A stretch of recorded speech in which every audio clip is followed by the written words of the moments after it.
La journée mondiale de la population a été célébrée hier dans le monde en Côte d'Ivoire.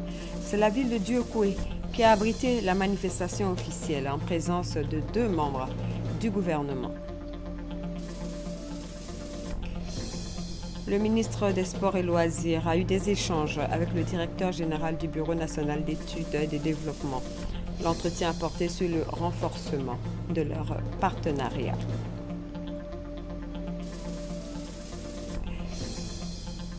Des solutions sont proposées aux opérateurs économiques pour lutter contre les tracasseries routières, des solutions proposées au cours d'une conférence.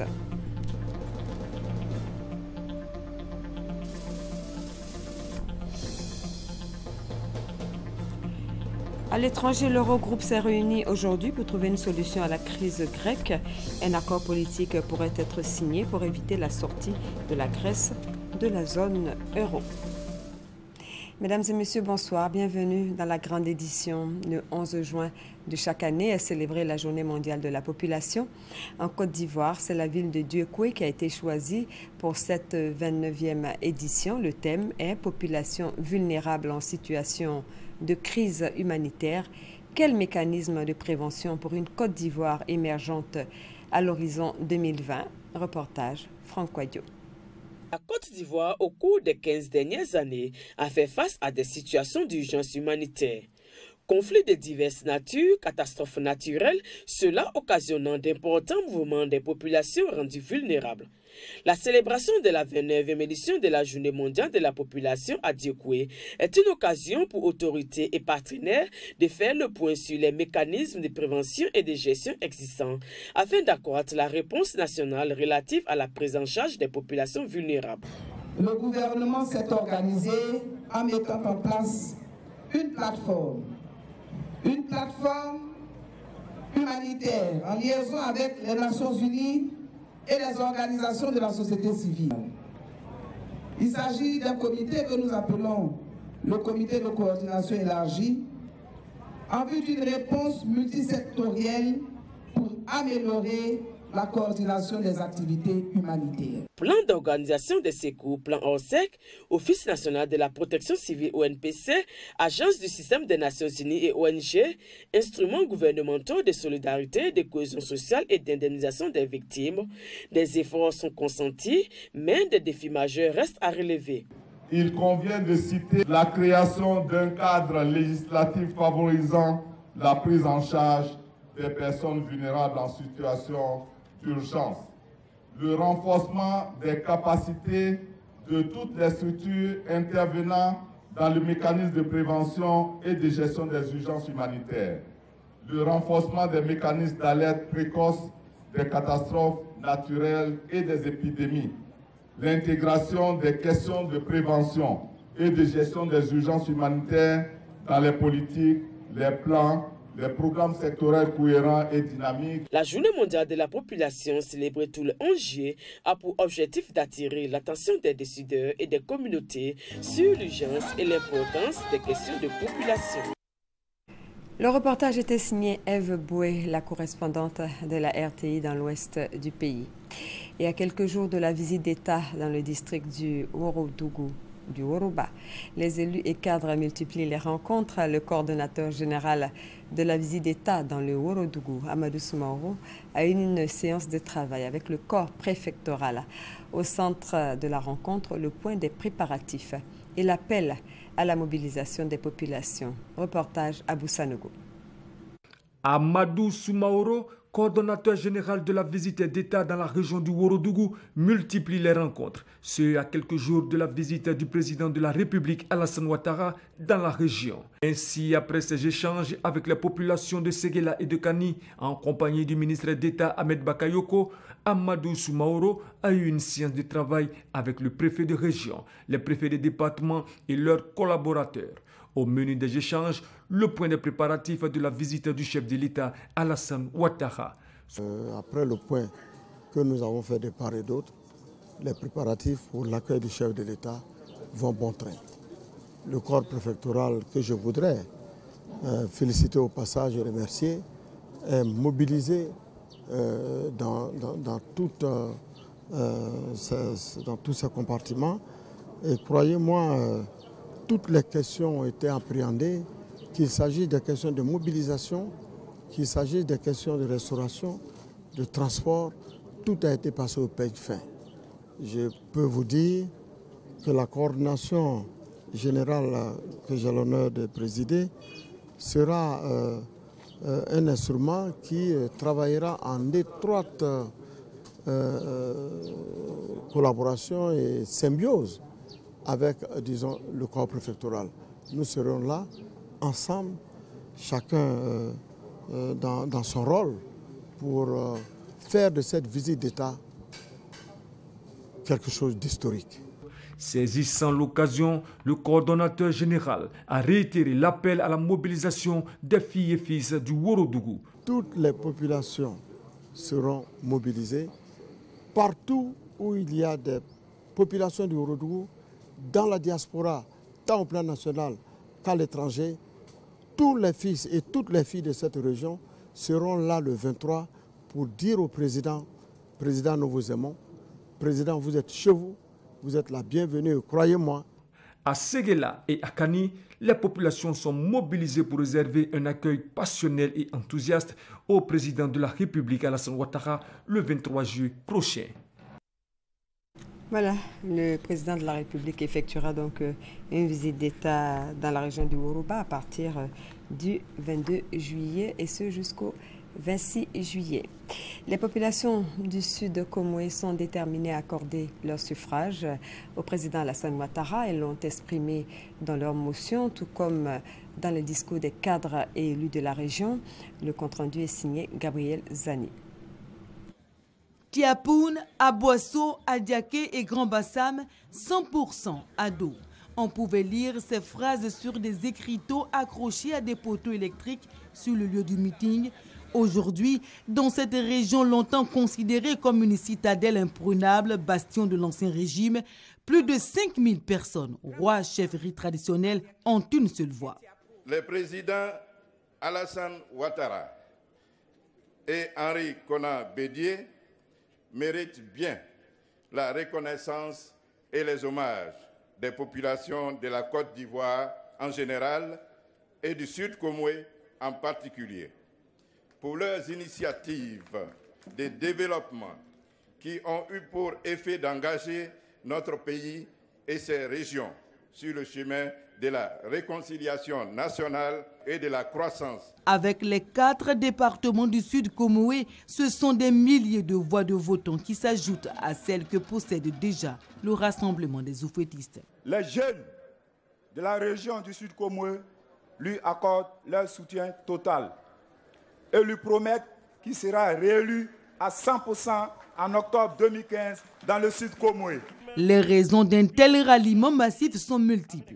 L'hommage est rendu aujourd'hui au président Alassane Ouattara pour son travail colossal et titanesque à la tête de la Côte d'Ivoire. Et c'est un devoir de reconnaissance qui ne peut être fait que pour les gens qui savent la valeur du travail. Pour Jean-Claude Brou, ministre de l'Industrie et des Mines, avec Alassane Ouattara, le meilleur est à venir. Nous sommes confiants que le meilleur est à venir dans les années prochaines. Nous sommes confiants que le deuxième miracle ivoirien est en cours de réalisation et culminera avec l'émergence de notre pays sous le leadership du président Alassane Ouattara. On peut le dire, la situation semble avoir bien changé au vu de la mobilisation et des discours tenus sur place. Le réseau des amis de Guillaume Soro pour la réélection du président de la République Alassane Ouattara a officiellement lancé ses activités. La cérémonie a été marquée par l'investiture du bureau exécutif du réseau. Reportage Charles Tatou. Le réseau des amis de Guillaume Soro pour la réélection du président Alassane Ouattara s'active pour investir le terrain. L'investiture de son bureau exécutif. Les militants et sympathisants n'ont pas voulu se faire compter cet événement. La preuve, une des salles de grande rencontre de la fondation Félix Houphouët-Boigny, apprêtée pour abriter la cérémonie, a refusé du monde, devenue très petite face à la mobilisation. Pour le président du réseau, Fofana Lassane, cette mobilisation vise 2 objectifs.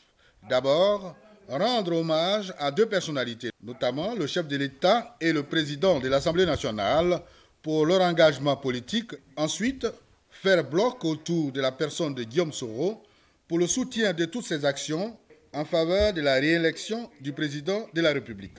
Président de la cérémonie, Bamba Mamadou, PCA du Conseil Coton en Arcade, a procédé à l'investiture officielle du bureau exécutif. Il a également donné le top départ de la mission aux membres et aux délégués du réseau.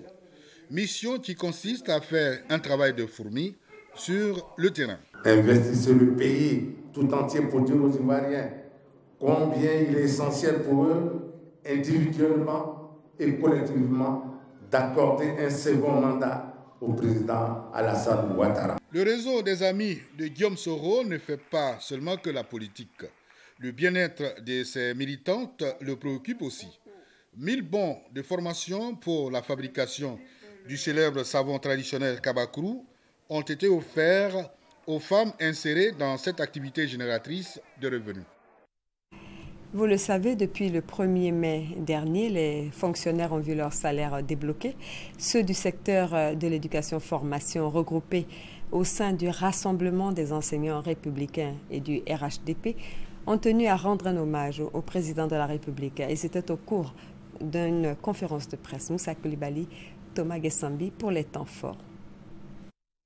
Pour avoir permis la mise à disposition de plus de 15 000 salles de classe au primaire, la construction d'environ 200 établissements secondaires et le recrutement de près de 26 000 nouveaux instituteurs.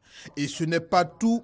Le déblocage de salaire après 27 années d'attente, le Rassemblement des enseignants républicains veut louer les mérites du président de la République. Ainsi, après les examens à grand tirage, depuis le 3 juillet 2015 dernier, le temps est venu pour nous, enseignants, militants du Rassemblement des Républicains et du RHDP, d'exprimer notre gratitude à notre bienfaiteur.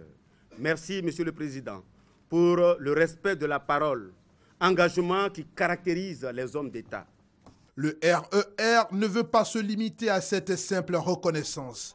Pour lui, le temps l'exige, il faut s'engager dans la réélection du chef de l'État pour poursuivre la dynamique. Le plus heureux dans cette démarche, c'est bien le secrétaire général par intérim du RDR, lui qui fait de la réélection du chef de l'État son cheval de bataille. Je suis venu m'associer à cet hommage et transmettre aux enseignants tous les remerciements du chef de l'État et surtout leur demander, les informer que le chef de l'État est candidat à sa propre succession et qu'il compte sur eux pour lui accorder leur suffrage. Une tournée de sensibilisation et de mobilisation autour du second mandat accordé au président Alassane Ouattara. Et ce dimanche 12 juillet marque la fin de l'opération d'inscription sur la liste électorale. Les juges des sections détachées des tribunaux de première instance ont reçu des véhicules de service. La cérémonie de remise a eu lieu jeudi dernier au Palais de Justice au Plateau. Cette action vise à renforcer et à offrir de meilleures conditions de travail aux acteurs de la chaîne judiciaire. Moussa Koulibaly, Alexis Ouedraogo. 12 véhicules de service ont été remis ce jeudi par le ministre Yenema Koulibaly aux juges de section. Cette action du gouvernement vise à doter le secteur judiciaire de moyens de déplacement pour plus d'efficacité dans l'exercice de leurs fonctions. Nul n'ignore qu'un environnement empreint du respect du droit, de la lutte contre la corruption et de la bonne gestion des affaires publiques favorise fortement le développement durable. Il nous appartient de doter notre pays d'une justice indépendante, impartiale et efficace au service de la société. Pour les bénéficiaires, ce geste est à saluer. Vous imaginez que c'est avec une joie immense que nous avons eu cette voiture-là aujourd'hui. Cela fait longtemps qu'on attendait cet événement. Le ministre nous l'avait promis et voilà qu'aujourd'hui nos vœux sont réalisés. Lorsque les magistrats sont bien entretenus, il est évident qu'ils doivent donner le meilleur d'eux-mêmes. En tout cas, moi, je promets d'en faire un bon usage et de le meilleur de moi-même. La tribune a été l'occasion pour le ministre de féliciter les juges qui ont contribué à accélérer la délivrance des pièces administratives pour la révision de la liste électorale. Voilà, et ce dimanche 12 juillet, je vous le disais, marque la fin de l'opération d'inscription sur la liste électorale. Les tracasseries routières, en a encore été question mercredi dernier, notamment de la problématique de l'émergence à l'horizon 2020 et des solutions à proposer aux opérateurs économiques face à la fraude routière. Une conférence a été animée en vue de débattre du fléau. Armand Boui, Thomas Guessambi, reportage. L'ONG Stop, la fraude fiscale et la contrefaçon sans frontières en Côte d'Ivoire veut anticiper dans la perspective de l'émergence. Elle a organisé une conférence de presse. Objectif, proposer des solutions aux opérateurs économiques face aux tracasseries routières. Nous demandons aux opérateurs économiques de se faire assister par nos éléments qui sont chargés de l'assistance aux usagers de la route afin de pouvoir freiner le racket qui se fait sur nos routes en Côte d'Ivoire. Présente à la rencontre, des structures de l'État en matière de lutte contre la tracasserie routière ont salué l'engagement de l'ONG et se proposent de l'encadrer. Il s'agit d'assurer le contrôle. Le contrôle est assis sur des règles bien précises. Qu'est-ce qu'on doit demander? Quels sont les documents qui sont exigibles? Donc il ne s'agit pas d'inventer des choses qui n'existent pas. Il faut demander aux usagers les documents qui sont requis. Et lorsque l'usager présente ces documents, alors la marchandise est régulière et peut circuler.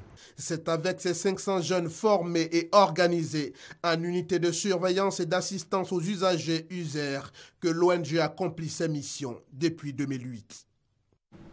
Les moniteurs, gérants et propriétaires d'auto-écoles réunis au sein de l'Union nationale des auto-écoles face aux défis de l'émergence ont animé un point de presse pour annoncer la tenue d'un séminaire les 30 et 31 juillet à Yamoussoukro. Les détails avec Franck Wadio. Commune du Plateau, un automobiliste mal stationné, vite réprimé. Cependant, des cas récurrents de méconnaissance de certaines règles élémentaires du code de la route et la base de la formation vite pointés du doigt. Et justement, la formation, le champ d'activité des auto-écoles, quelques 392 répertoriés, voire plus par l'Union nationale des auto-écoles. Des moniteurs conscients des difficultés qui minent leur corporation. Une rencontre pour mieux mener la réflexion est envisagée à Yamoussoukro du 30 au 31 juillet prochain. Où nous allons donner une vision de notre métier, de notre corporation, que nous allons en discuter avec nos autorités de tutelle et tracer en quelque sorte un plan de notre métier. Thème du rassemblement, les auto-écoles face aux défis de l'émergence. Occasion pour les professionnels du secteur de faire des propositions aux autorités afin de vivre décemment de leur métier. Une rencontre qui aura donc toute son importance. L'idée à terme est de mettre en place un comité de suivi des conclusions des travaux. Où figure en bonne place le souhait d'un programme national de formation à l'automobile. Dagobert Banzio, secrétaire général de l'Assemblée des régions et districts de Côte d'Ivoire, était l'invité du magazine du dimanche où il a été question du sommet des villes et régions pour le climat qui s'est tenu à Yamoussoukro le mois dernier, un sujet relatif au changement climatique. Nous vous proposons un extrait. Les changements climatiques, ce n'est pas un phénomène lointain. Parce que souvent, quand on regarde les chaînes internationales, on voit le réchauffement par, j'allais dire, au niveau des glaciers. Mais chez nous, c'est l'érosion côtière. À Port-Boué, pas loin de nous, nous voyons la mer qui avance. Et puis, dans certaines zones, il y a le désert aussi qui avance. Il y a, comme je le disais tout à l'heure, qu'on a du mal à programmer les travaux champêtres dans les zones rurales. Donc, tout le monde est concerné, que ce soit en ville ou en zone rurale, soit par les inondations, soit par la sécheresse, soit par le fait que, à cause de l'instabilité des climats, on a du mal à programmer les travaux champêtres. Donc c'est un phénomène qui est bien connu.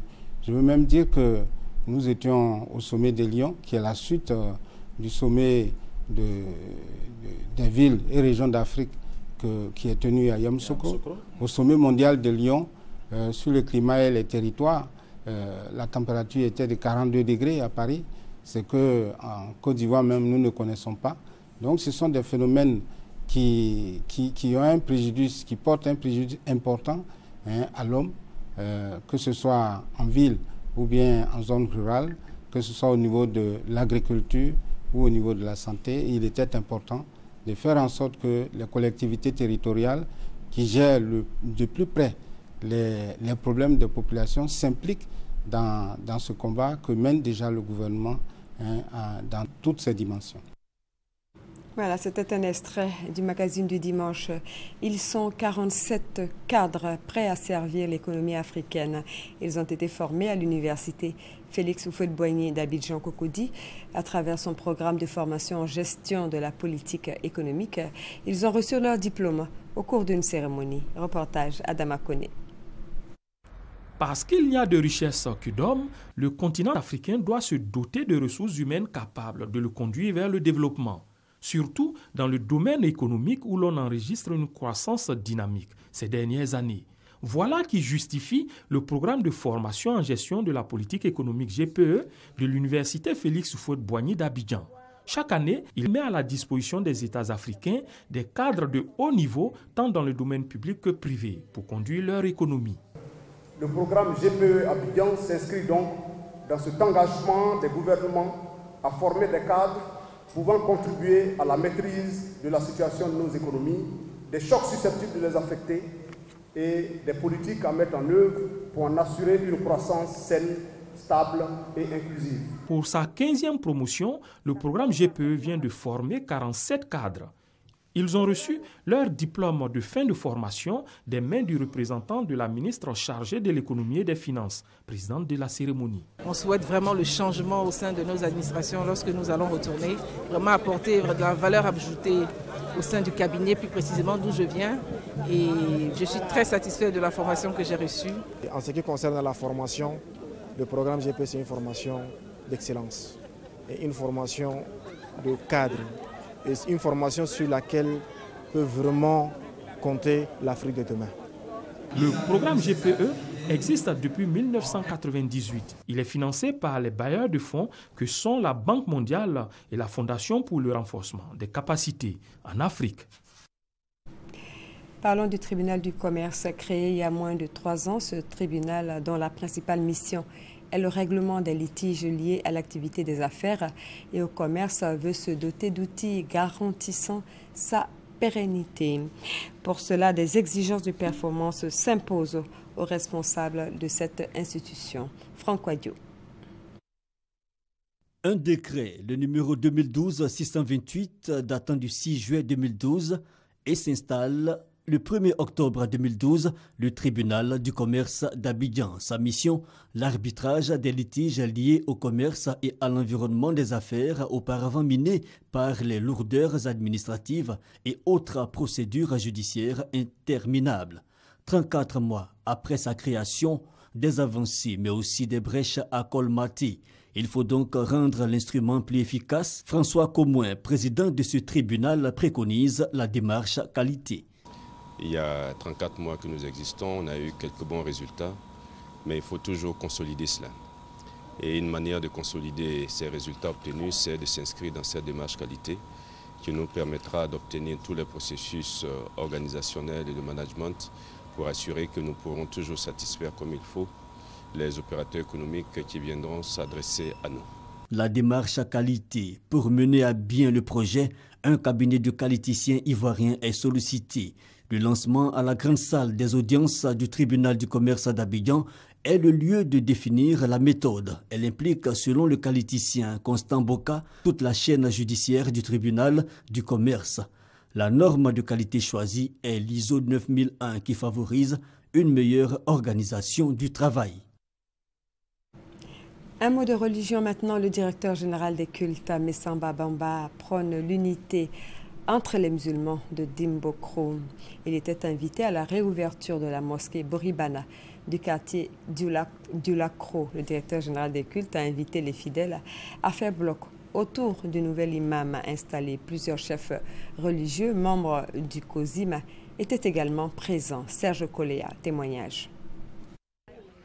La cérémonie d'installation officielle de l'imam de la mosquée de Boribana dans le quartier d'Ulakoro, commune de Dimokro, marque la réouverture de la mosquée fermée depuis le 23 mars 2013 suite à un conflit lié à la désignation d'un imam pour la mosquée. Après le décès de l'imam principal, aucun accord entre les gestionnaires de la mosquée n'avait pu aboutir à la désignation d'un guide religieux consensuel. Les efforts conjugués du préfet de région et du directeur général des cultes en ce mois de Ramadan ont permis de trouver une issue heureuse. Le directeur général des cultes, Messamba Bamba, a traduit le message de félicitations et d'encouragement du ministre d'État, ministre de l'Intérieur et de la Sécurité aux fidèles pour les efforts et sacrifices consentis dans le règlement de ce litige.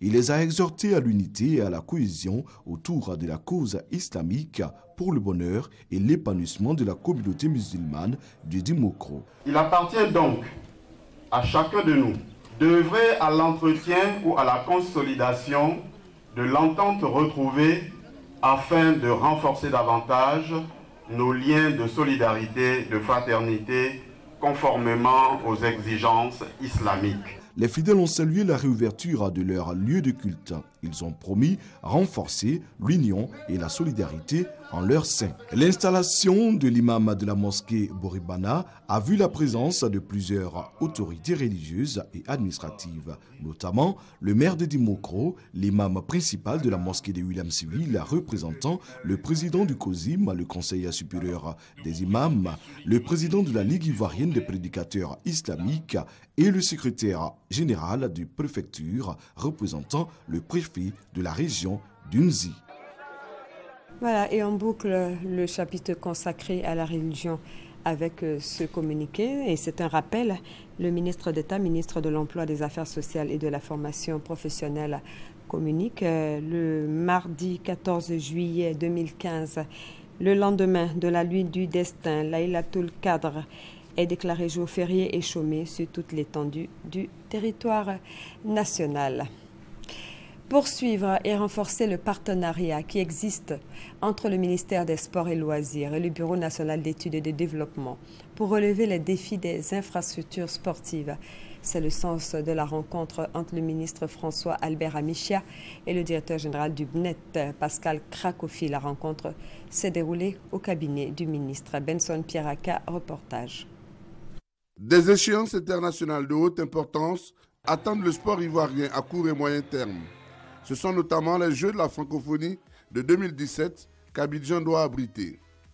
C'est pour booster le processus de restauration des infrastructures sportives que le ministre des Sports a reçu M. Pascal Krakofi, directeur général du Bureau national d'études techniques et de développement, le BNET.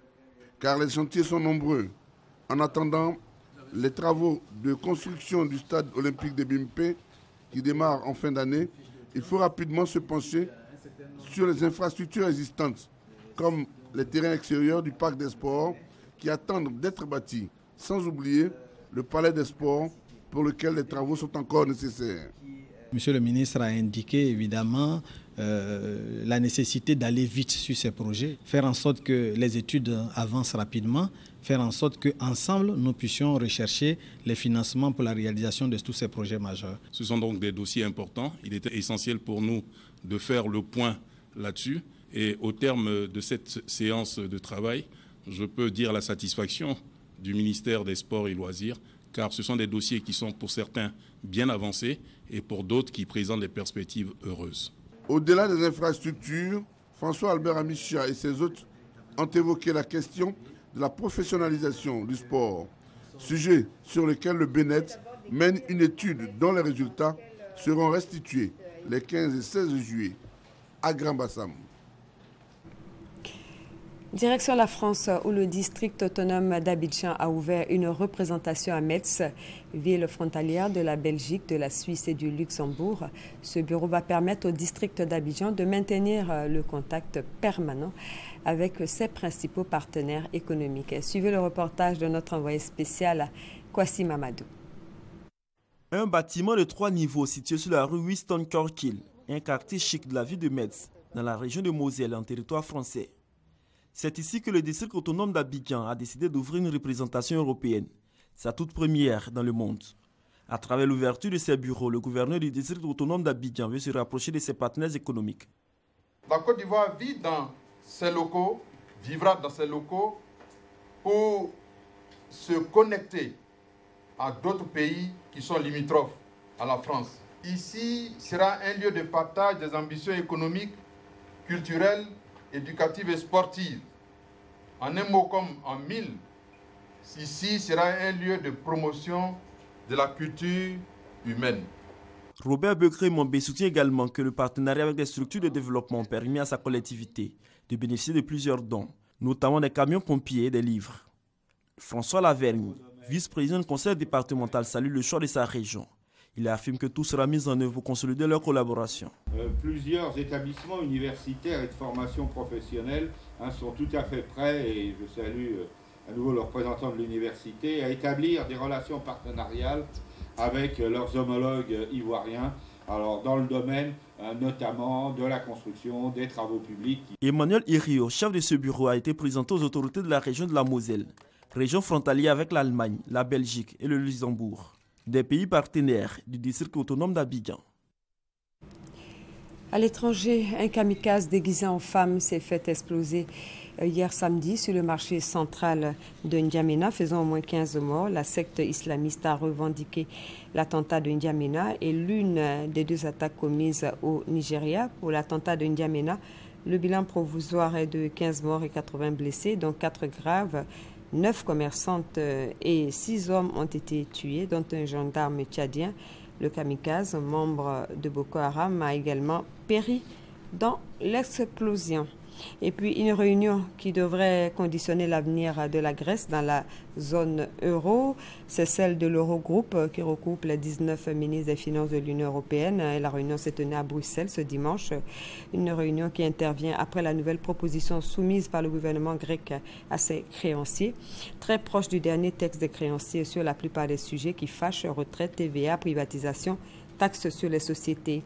La directrice générale du Fonds monétaire international, Christine Lagarde, a déclaré attendre beaucoup de progrès en vue du déblocage d'un nouveau programme d'aide à la Grèce susceptible d'éviter une sortie du pays de la zone euro. Les discussions se poursuivront au niveau des chefs d'État. Et c'est la fin de ce journal. Excellente suite de programmes sur RTI 1, la chaîne qui rassemble, et à très bientôt.